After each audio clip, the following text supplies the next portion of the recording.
अच्छा जी स्टूडेंट, जैसा कि आपने प्रीवियस वीडियोस में देखा कि हमने जर्नल बना लिया। जर्नल से हमने लेजर भी बनाया। अब लेजर के बाद हमने इसका फाइनल स्टेप क्या करना है, ट्रायल बैलेंस बनाना है। अब ट्रायल बैलेंस का पैटर्न आपको पता है, हमने वीडियो के अंदर डिस्कस भी किया था इसकी इंट्रोडक्शन की, कि सबसे पहले ओनर का नाम, जैसे जो क्वेश्चन हमारे पास चलता हुआ आ रहा है उसमें ओनर का नाम मिस्टर माजिद है। फिर ट्रायल बैलेंस की हेडिंग, जब जर्नल था तो ओनर के बाद उसका नाम, लेजर था तो ओनर के बाद उसका नाम। फिर यहाँ पर मंथ आ जाएगा, for the month of March 31 2003। इसका जो पैटर्न है उसके पैटर्न के अंदर सीरियल नंबर, पर्टिकुलर, डेबिट और क्रेडिट। तो सीरियल नंबर में हमारे पास 7 अकाउंट थे, तो 1 2 3 4 नंबरिंग हमने कर दी। अब जो अकाउंट्स है उसकी लिस्टिंग हमने करनी है, यानी कि उनके नाम लिखने। जो हमारे पास अकाउंट्स आए थे वो एक एक करके हम लिखेंगे, कैश, कैपिटल, परचेज। तो लेकिन इसमें भी मैंने आपको इसकी बेसिक के अंदर ये बात बताई थी कि आपने सीक्वेंस कैसे रखना है। सीक्वेंस इस तरीके से रखना है कि आपने सबसे पहले एसेट अकाउंट से लिखने हैं। तो यहाँ पर आपके पास जो एसेट्स अकाउंट है उसमें एक है कैश, दूसरा अकाउंट्स रिसीवेबल। तो इन दोनों के नाम तो आपने लिखने हैं, कैश और अकाउंट रिसीवेबल। अकाउंट रिसीवेबल आपका किसका है, आप नाम लिख दें पहले बशीर का। तो ये दो एसेट हमारे पास 7 अकाउंट्स में से मौजूद थे। एसेट्स रिकॉर्ड करने के बाद सीक्वेंस के बाद दूसरे नंबर पे जो चीज़ आती है वो लायबिलिटीज़ आती हैं। लायबिलिटीज़ में हमारे पास क्या था, सिर्फ़ और सिर्फ अकाउंट्स पेबल था अहमद की तरफ। तो आप लिख लें अकाउंट्स पेबल। अकाउंट्स पेबल आपने लिख दिया। उसके बाद और कोई एसेट या लायबिलिटी नहीं है तो फिर आप इक्विटी की तरफ चलते हो। इक्विटी में आपके पास क्या है, कैपिटल है माजिद का, तो वो लिख दिया आपने। उसके अलावा ड्राइंग वगैरह कोई चीज़ नहीं है। फिर सीक्वेंस के अंदर आपके पास क्या चीज़ आती है, रेवेन्यूज़ आते हैं। रेवेन्यूज़ में आपके पास सिर्फ और सिर्फ सेल्स है, तो आप सेल्स लिख लें।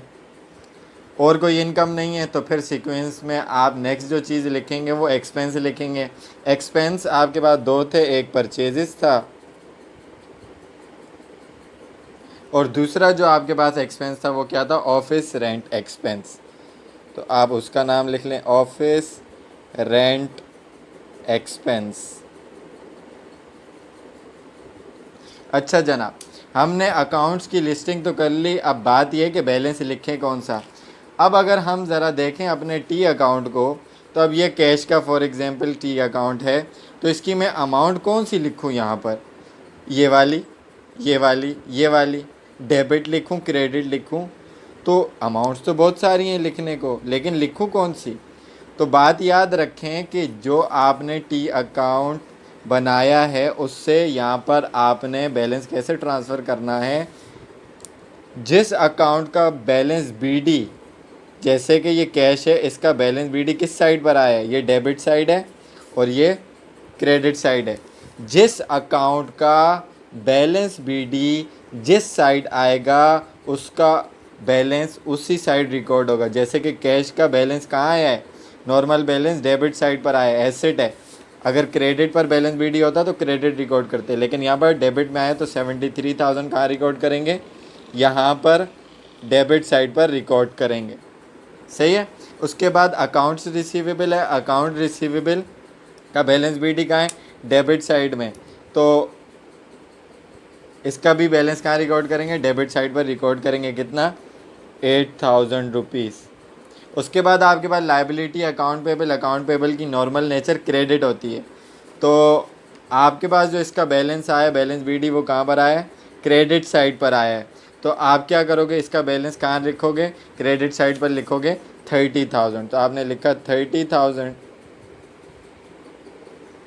उसके बाद कैपिटल, कैपिटल की नेचर भी नॉर्मल नेचर क्या है, क्रेडिट है। तो आपने उसका बैलेंस भी कहाँ पर लिखना है, क्रेडिट साइड पर लिखना है। तो जहाँ बैलेंस बीडी जिस साइड पर होगा, चाहे वो डेबिट पर हो चाहे क्रेडिट पर हो, आपने बैलेंस बीडी वहीं लिखना है।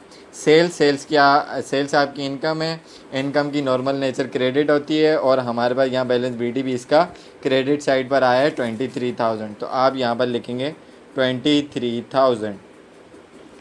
उसके बाद आपके पास है परचेजेस। परचेजेस क्या है? एक्सपेंस। एक्सपेंस की नॉर्मल नेचर होती है डेबिट। तो हमारे पास इसका बैलेंस बीडीबी क्या है? डेबिट। तो इसका बैलेंस कहाँ लिखेंगे? डेबिट साइड पर ₹40,000। उसके बाद आपके पास ऑफिस रेंट एक्सपेंस है। एक्सपेंस है बताया मैंने, अगेन बता देता हूँ कि एक्सपेंस की नेचर नॉर्मल क्या है? डेबिट है। तो उसका बैलेंस भी 12,000 किस साइड पर आया? डेबिट साइड पर आया। तो आप इसको क्या कर लोगे? डेबिट साइड पर लिख दोगे 12,000 को। जब आप ये साइड टोटल करेंगे और ये साइड टोटल करेंगे तो दोनों साइड का बैलेंस आपके पास इक्वल आना चाहिए। तो 8 और 12 ये आपके पास जो है वो 20,000 हो जाएगा। फिर 60 और 73 इज़ इक्वल टू 1,33,000 हो जाएगा। 30 और 80,000 110 और 23 इज़ इक्वल टू 133,000। तो आप देख सकते हैं कि दोनों साइड का बैलेंस हमारे पास आ चुका है। और इसका मतलब क्या हुआ बैलेंस आने का? कि हमने कोई अकाउंट इधर उधर रिकॉर्ड नहीं किया कि डेबिट वाली चीज़ क्रेडिट में कर दी और क्रेडिट वाली डेबिट में कर दी हो। कोई कैलकुलेशन एडिशन सब में भी हमने कोई मिस्टेक नहीं करी। तो इस तरीके से हमारे तीनों पार्ट्स कंप्लीट हो गए हैं। तो आई होप कि आपको ये वीडियोस पसंद आई होंगी और बेसिक सीखने वालों को बहुत आसान तरीके से ये चीज़ समझ आ जाएगी।